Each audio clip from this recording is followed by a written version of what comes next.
గొల్లప్రోలు మండలంలో dumping yard సమస్య శాశ్వత పరిష్కారం కోసం భూసేకరణకు ప్రతిపాదన సమర్పించాం. ఈ లోపుగా చెత్తంతా అటు ఇటు ఉంటే మేము ఒకటే చెప్పాం, తాత్కాలిక పరిష్కారంగా కనీసం ఎకర విస్తీర్ణం చెత్తంతా కనీసం ఒక 1/4 ఎకరానికి తీసుకుని నేను డంపింగ్ యార్డ్ని చక్కదిద్దాం. ఇంకా చేయాల్సిన పని ఉంది. చెత్తతో మూసుకుపోయిన ప్రభుత్వ వైద్యశాలకు, ఎస్సీ శ్మశాన వాటికి వెళ్ళే దారిని తిరిగి వినియోగానికి వీలుగా మార్చాం.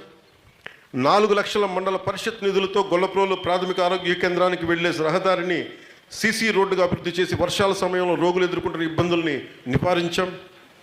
4 లక్షల సిఎస్ఆర్ నిధులతో గొల్లప్రోలు ప్రాథమికోన్నత పాఠశాలను RO ప్లాంట్కు సమీప బావి నుంచి పైప్ లైన్ వేసి విద్యార్థులు తాగునీటికి చిరకాలంగా ఎదుర్కొంటున్న సమస్యని పరిష్కరించాం. 1,75,000 రూపాయల సిఎస్ఆర్ నిధులు గొల్లప్రోలు మండలం పరిషత్ ప్రాథమిక పాఠశాలలో పెండింగ్ పనులు పూర్తి చేసి సౌకర్యాలు కల్పించి